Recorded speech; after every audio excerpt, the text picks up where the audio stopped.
नमस्कार, मैं हूं रविंद्र जैन और आप देखना शुरू कर चुके हैं सबकी खबर।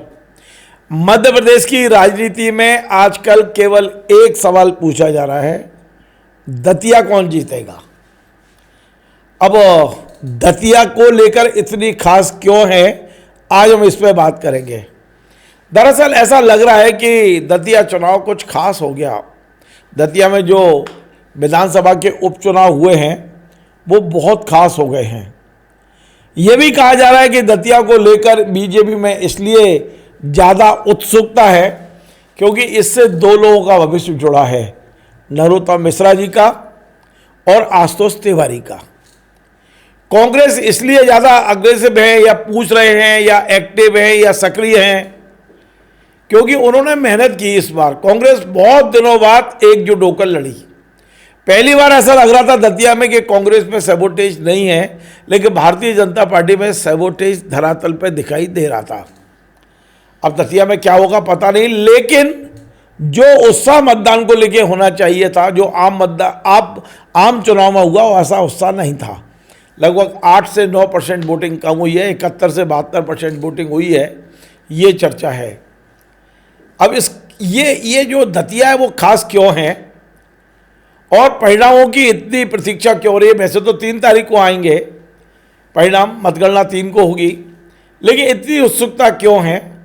बहुत सारे मुद्दे हैं, कौन जीत रहा है। मेरे साथ दतिया प्रवास पर मेरे मित्र जो वरिष्ठ पत्रकार रिजवान अहमद सिद्दीकी के साथ गए थे, और बड़ी बात यह है कि इनके दतिया में कई मित्र हैं और ये लगातार लाइव जुड़े हुए हैं, मुझसे ज़्यादा संपर्क हैं दतिया में इनके। तो हम इनसे ही पूछते हैं कि दतिया का माहौल क्या है, टेम्परेचर क्या है और मैया किस भैया की नैया पार लगाने वाली हैं। मैया किस भैया की नैया पार लगाने वाली हैं। रिजवान भाई, आपका स्वागत है। सवाल, मैया किस भैया की नैया पार लगाने वाली है। भाई एक गाना याद आ गया कि बड़ा कठिन है प्रश्न ये भैया आए बारंबार और कौन जीतेगा दतिया, ये सवाल तो बहुत महत्वपूर्ण है। और हम लोग कोई ऐसे सेफोलॉजिस्ट तो नहीं हैं कि हम इसकी बहुत वो कर सकें, लेकिन हम व्याख्या ज़रूर करेंगे उस पूरे चुनाव की, पूरे जिस ढंग से चुनाव नहीं, आपको नहीं लगता कि इस बार पहली बार ऐसा लग रहा है कि कांग्रेस को ज़्यादा ही उम्मीद से है। बिल्कुल, कांग्रेस उम्मीद से है। जिस दिन कांग्रेस का कैंडिडेट डिक्लेयर हुआ उसी दिन से ये चर्चा होने लगी थी कि कांग्रेस चुनाव जीत रही है, इसलिए कि भारतीय जनता पार्टी का कैंडिडेट खारिज हुआ और कांग्रेस का कैंडिडेट जिस तरह से आया। खारिज नहीं हुआ, नरोत्तम जी खारिज हुए, कैंडिडेट तो अभी भी है। जनता पार्टी का वो कैंडिडेट जो स्वाभाविक कैंडिडेट था, जिसका नाम चर्चा में था, और उसके खारिज होने के का कारण मेरा ये कि पूरी पार्टी ने इस्तीफा दे दिया था। हंगामा हुआ, 11-12 घंटे जाम लगा, पता नहीं क्या क्या हुआ। वहाँ से बहुत ढेर सारे अपमानजनक स्लोगन निकले, नारे निकले और बहुत तरह की चीज़ें हैं, और वो जंतर मंतर तक पहुँच गया था। वो इस तरह की चीज़ें, वो चर्चा वहाँ होने लगी थी।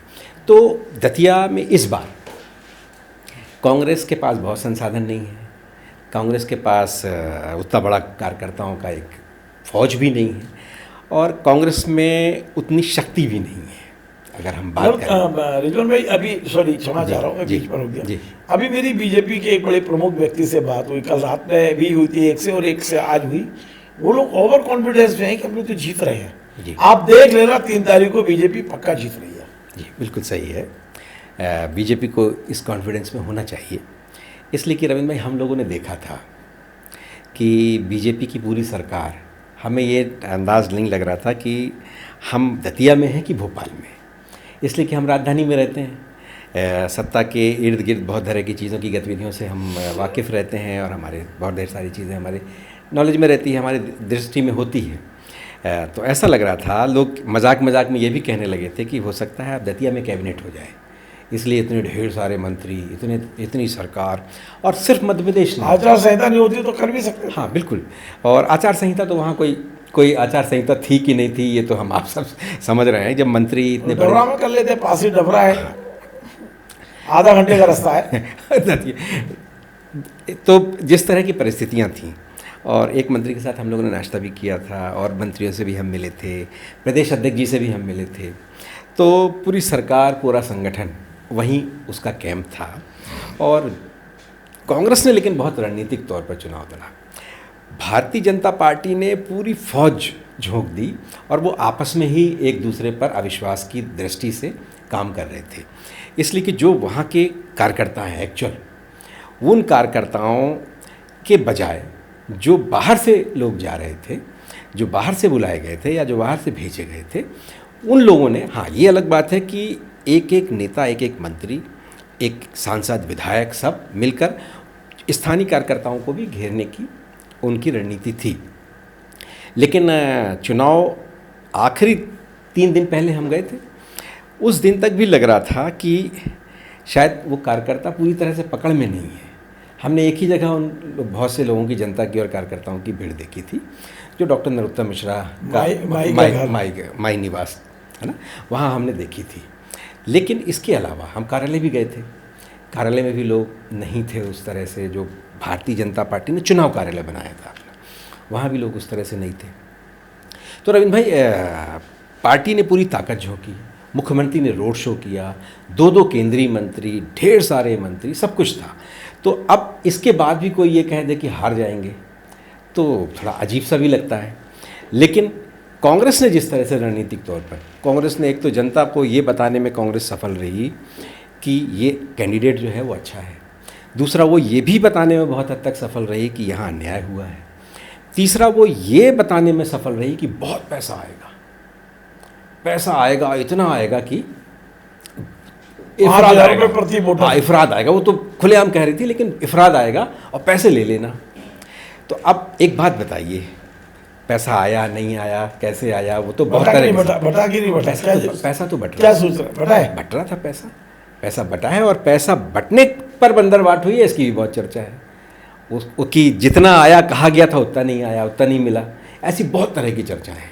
और जो स्थानीय जो वहाँ की का प्रशासन था, ख़ासतौर से एसपी कलेक्टर और ख़ासतौर से एसपी, वो नरोत्तम मिश्रा से चुनाव लड़ रहे थे या वो क्या कर रहे थे, ये कुछ समझ में नहीं आ रहा था। क्या ये इसको क्लियर करिए, आपने बड़ा महत्वपूर्ण मुद्दा बोला है।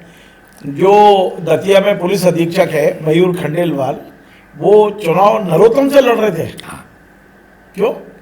नरोत्तम मिश्रा ने कहा कि मैं भूलता नहीं हूँ कार्यकर्ताओं के साथ। वो तो एसपी को धमकी दी थी उन्होंने सीधी सीधी। उन्होंने कहा मैं भूलता नहीं हूँ, लेकिन वो तो अपने कार्यकर्ताओं का मनोबल मतलब बढ़ाने के लिए किया था उन्होंने। लेकिन एसपी किस तरह से लेंगे इसको, ये भी महत्वपूर्ण है। नोटिस तक दे दिए, उसके बाद बहुत लोगों को नोटिस चले गए थे, और ये कटुता स्पष्ट रूप से खबर आ रही है कि नरोत्तम के खास लोगों को बिठा लिया था। ये कहाँ कटुता, ये तो उसी समय उस दिन बैठा लिया था। नहीं, जिस दिन इलेक्शन था वो तो बहुत घेराबंदी हुई, बहुत तरह की चीज़ें। लेकिन सबसे महत्वपूर्ण बात ये थी कि जो थानेदारों की, पुलिसकर्मियों की बड़ी संख्या में तबादले हुए। नरोत्तम के खास थानेदार हटा दिए गए। कहा यही जाता था। तो जब आप किससे चुनाव लड़ रहे हो, घनश्याम सिंह से लड़ना है या अपने ही लोगों से आपस में लड़ना है, स्थानीय लोगों से लड़ना है? भारतीय जनता पार्टी आखिरी दिन तक कंफ्यूज थी इस पूरे इलेक्शन में। उसको ये नहीं मालूम था कि उसका लक्ष्य क्या है, उसको कैसे किससे मुकाबला है उसका। और मैं बहुत आश्चर्यचकित हूँ इस पूरे चुनाव में। हो सकता है भारतीय जनता पार्टी की कोई रणनीति हो, हमसे ज़्यादा बेहतर जानते हैं, वो बहुत मंझे हुए लोग हैं। पूरे चुनाव में घनश्याम सिंह से चुनाव नहीं लड़ा उन्होंने। आपने कभी महसूस किससे लड़ा? उन्होंने चुनाव आपस में लड़ा। मैं तो ये महसूस करता हूँ। अब मतलब आपका इशारा है कि उन्होंने नरोत्तम और उनकी टीम से लड़ा? नरोत्तम, उनकी टीम, स्थानीय टीम और बहुत तरह की चीज़ें आपस में चुनाव लड़ते रहे। तो आपस में लड़ने से घनश्याम सिंह की तरफ से ध्यान ही हट गया, मुझे लगता है। कांग्रेस ये तक कहती रही कि हमने इन लोगों के, पुलिसकर्मियों के, अधिकारियों की हमने कोई शिकायत ही नहीं, किसके शिकायत पे कर दिया आपने ट्रांसफ़र। और कभी हुआ, मैंने आज तक नहीं सुना रविंद्र भाई, कि चुनाव के 3 दिन पहले आप इतने बड़े पैमाने पर जमी जमाई टीम को हटा देते हैं, जिसको सब कुछ मालूम है चुनाव कहाँ क्या क्या। और संवेदनशील क्षेत्र है दतिया, बहुत संवेदनशील क्षेत्र है, प्रदेश के उन संवेदनशील क्षेत्रों में से एक है वो चंबल, दूसरा वो चंबल संभाग है। और चंबल की तासीर अलग तरह की है। दतिया तो कोई धन्ना सेठों का बहुत शहर तो है नहीं, थोड़े से व्यापारी हैं, कोई ऐसे है नहीं। वो तो अजीब तरह के, थोड़ा सा कड़े और टेढ़े टाइप के लोग हैं। तो अब आप उनको क्या समझा पाए, कैसे कर पाए, उन पर अविश्वास करेंगे तो उनके रिएक्शंस क्या होंगे, ये बहुत तरह की चीज़ें हैं।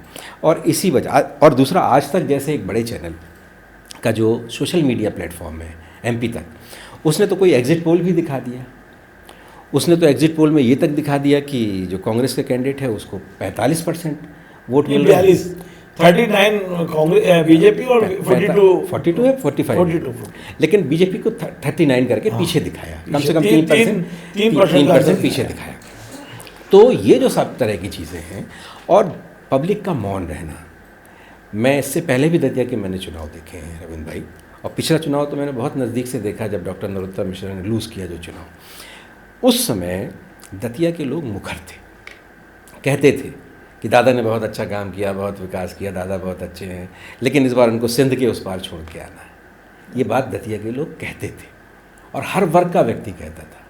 रविंद्र भाई, किसी के यहाँ मैंने घड़ी जाके बनवाई, किसी के यहाँ मैंने मोबाइल में कवर लगवाया, इस तरह से जाके भी मैंने सर्वे किया था वहाँ लोगों का, लेकिन सब ने यही कहा था कि इस बार परिवर्तन। लेकिन इस बार लोग मौन थे और कांग्रेस के प्रति एक सॉफ्ट कार्नर महसूस किया हमने वहाँ। ये अलग बात है कि अभी चर्चा जो है कि सरकार अपनी रणनीति पे सफल हुई है बहुत हद तक, बहुत तरह की चीज़ें। दामोदर यादव कहते हैं कि वो बीजेपी को जितवाएंगे, पक्का है 100% जितवाएंगे। दामोदर यादव को के लड़ने से कांग्रेस का जो दलित वोट है वो जाहिर है प्रभावित हुआ होगा, इसलिए कि दतिया के सेंटीमेंट, यदि बीजेपी जीतती है तो दामोदर यादव की भूमिका कितनी है? वो दामोदर यादव की एक अहम भूमिका मानी जाएगी इसमें। लेकिन जो यादव वोट है वो दामोदर यादव को नहीं मिला। नहीं मिले? नहीं। तो फिर कैसे जीतेंगे वो जीतेंगे तो नहीं, मुख्यमंत्री जी ने सेंध लगा दी उनको। हाँ, जीतने पर तो मैं नहीं, मैंने दामोदर यादव के जीतने पर तो नहीं कहा। दामोदर यादव के ज़्यादा कम वोट का असर कांग्रेस की संभावनाओं पर अधिक पड़ेगा। ये यादव वोट क्यों नहीं मिल रहे? मुख्यमंत्री एक जो यादवों में भी जाति व्यवस्था है, तो जो दामोदर यादव हैं, देखिए अपन वहाँ घूमे थे, वहाँ ब्राह्मण वोट है, तो नरोत्तम की वजह से बीजेपी को मिलना चाहिए। आशुतोष तिवारी भी ब्राह्मण है, कांग्रेस का तो कोई ब्राह्मण था नहीं। फिर बड़ी संख्या में कुशवाहा वोट है, तो इन्होंने ग्वालियर के सांसद कुशवाहा जी को चुनाव, सांसद को भी और एक मंत्री जो है इनके, और एतन सिंह कंसाना जी को बिठा, इनके जो मंत्री हैं ना, 2 मंत्री, एक मतलब एक नारायण कुशवाहा, उनको भी लगाया, उनको बिठाया उन्होंने। उसके बाद में यादव ने मुख्यमंत्री जी खुद संभाल लिए थे मोर्चा। तो फिर बीजेपी की हार कहाँ से होगी? बीजेपी की हार तो फिर बीजेपी क्लियर जीती बेटी। शासन प्रशासन उनके साथ था, पूरी पुलिस की जमावट उनके हिसाब से हुई है, तो फिर बीजेपी चुनाव कैसे हार सकती है? रविंद्र भाई, हम लोग कहाँ कह रहे हैं बीजेपी चुनाव हार रही है? हम तो ये कह रहे हैं कि जो वहाँ की नहीं, अभी अपन ने ये बात की ना कि ये कोई सर्वे आया है जी, एग्जिट पोल आया है जिसमें बीजेपी को 39 और कांग्रेस को 42। मेरे हिसाब, मुझे तो 45 याद आ रहा था, आपने कहा 42 है। तो इस तरह से जो ये सर्वे है, और सर्वे तो जनता से होता है ना, और चुनाव जनता कितना लड़ रही है और बाकी और परिस्थितियाँ कितना चुनाव लड़ रही हैं, ये भी बहुत महत्वपूर्ण है। और बीजेपी को ये आता है, हम लोगों ने पिछले बार जब प्रोग्राम बनाया था इस बार, तो हमने कहा था कि बीजेपी चुनाव जीतने के लिए लड़ती है हर हाल में, साम दाम दंड भेद। तो बीजेपी तो उसी तरह से लड़ रही थी और पूरी सरकार का कैंप था। मुख्यमंत्री ने रोड शो भी किया है वहाँ, मुख्यमंत्री ने बहुत समय भी दिया है। मैं ये कहूँ, बीजेपी यदि जीतती है तो श्रेय किसको जाएगा, और हारती है तो श्रेय किसको जाएगा? देखिए रविंद्र भाई, जीत के तो बहुत ढेर सारे दावेदार होते हैं, उसके बाप होते हैं अगर हिंदी में कहें तो, उसके बहुत से होते हैं। लेकिन हार जो है वो किसी एक के पर ठीका फोड़ा जाता है, वो आप जानते हो जी। तो जब जीतेंगे, आप नाम बताएंगे? हाँ बिल्कुल बता दूंगा। जब जीतेंगे तो जाहिर है कि प्रदेश अध्यक्ष को श्रेय जाएगा, सीएम को जाएगा, चलो वहाँ पर जो प्रभारी है उनको जाएगा, 6 मंत्रियों को जो सेक्टर वाइज बनाया उनको जाएगा, जी सबको जाएगा। लेकिन जिनकी टिकट काटी गई है उनको सबसे कम जाएगा जीत का। नरोत्तम का नाम 10वें नंबर पे, हाँ उनका सब, उसके आगे 9 होंगे, उनको सबसे कम श्रेय जाएगा। लेकिन अगर हार गए तो श्रेय नंबर 1 पे ठीकरा वहीं फूटेगा। ये तय है कि ठीकरा वहीं फूटेगा नरोत्तम का, हाँ उन्हीं पर ठीकरा फूटेगा। और ये स्वाभाविक रूप से, हार हो या जीत, नरोत्तम जी का क्या भविष्य फिलहाल बीजेपी में, दतिया में? देखिए, अगर आशुतोष तिवारी जीत गए तो जाहिर है कि दतिया फिर उनके लिए दूर हो जाएगा। वो डबरा से आते हैं, जिंदगी उस पारी छोड़ के आए। हाँ वो मतलब कार्यकर्ता छोड़ के नहीं आए, जनता नहीं छोड़ के आई, पार्टी खुद ही छोड़ आई।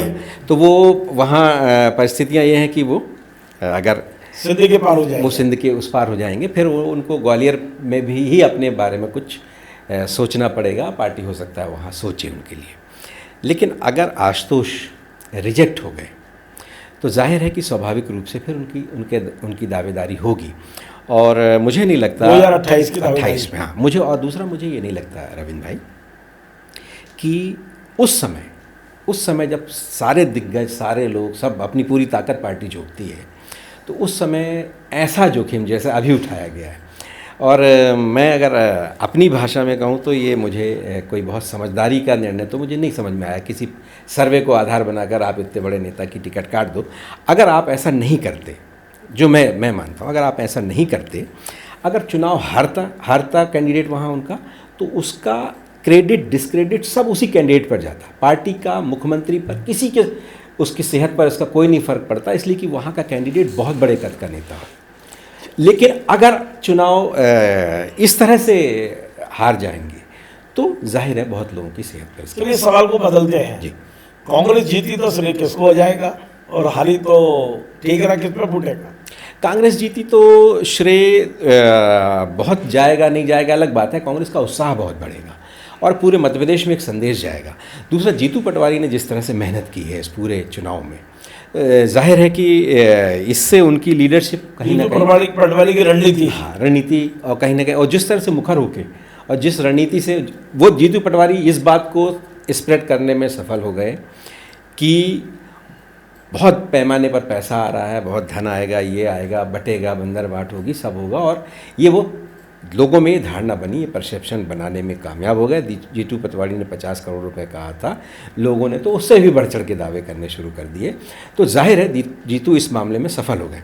अब अगर वो चुनाव जीत जाती है वो कांग्रेस, तो जीतू की लीडरशिप को एक फायदा, जीतू की लीडरशिप को एक फ़ायदा होगा।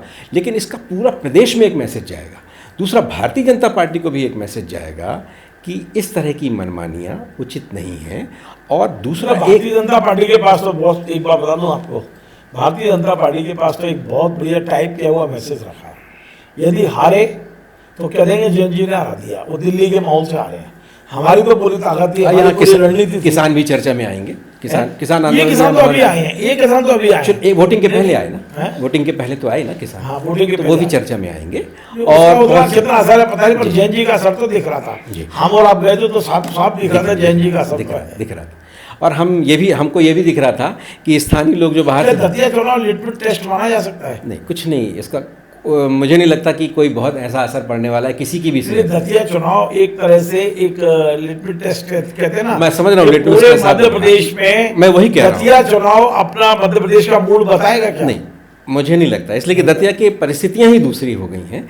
दतिया में बहुत से कारण हैं, दतिया के हार जीत के बहुत कारण होंगे, तो वो किसी को ना बहुत श्रेय देगा, ना किसी को बहुत डिस्क्रेडिट देगा उस पूरे मामले में। और ये मामले में आपको हेमंत खंडेलवाल जी का पहला चुनाव है, बिल्कुल एज प्रदेश अध्यक्ष, उनकी तो प्रतिष्ठा का सवाल, और मुख्यमंत्री के लिए भी प्रतिष्ठा का सवाल है। मुख्यमंत्री का तो चौथा पांचवा नहीं, लेकिन उनके लिए प्रतिष्ठा का सवाल है, इसलिए कि उनका एक मंत्री चुनाव हार चुका है, मंत्री रहते चुनाव हार गया था, तो उनके लिए भी प्रतिष्ठा की बात है।